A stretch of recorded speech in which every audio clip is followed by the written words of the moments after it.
Mama, is that 3.1?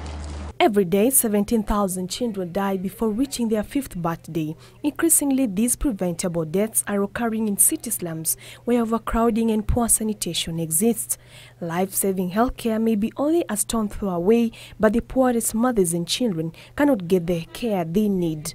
According to the report, maternal and child mortality rates in Nairobi slums are 45 to 50% higher than the national average. So amongst the poorest children living in cities in Kenya, the under 5 mortality rate is 75 per 1,000 live births, whereas amongst the richest 20% living in Kenya's cities, the rate is 19 deaths per 1,000 live births. So, as we said, the headline figure here is that Kenya's poorest urban children are 4 times more likely to die before their 5th birthday than Kenya's richest urban children.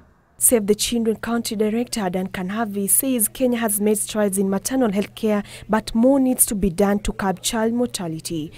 We know already that there have been a number of initiatives in the last few years since the government came into power with the free maternity services and the First Lady's campaign have really helped Kenya to accelerate progress, but there's still a lot more to be done and a lot of lessons that can be learned from other countries. Uganda, Kampala and Addis Ababa in Ethiopia are the topmost East African cities bridging the child survival gap between the rich and the poor. Harvey says the government should increase access to basic maternal, newborn and child services, especially for the poor urban families. Need governments around the world, including the government of Kenya and the county governments, to mobilise more resources and to dedicate those resources within their county budgets to addressing the high rates of mortality of children and of mothers. If your perspective as a leader, you see health expenditure as consumption rather than investment, then you will not invest in health.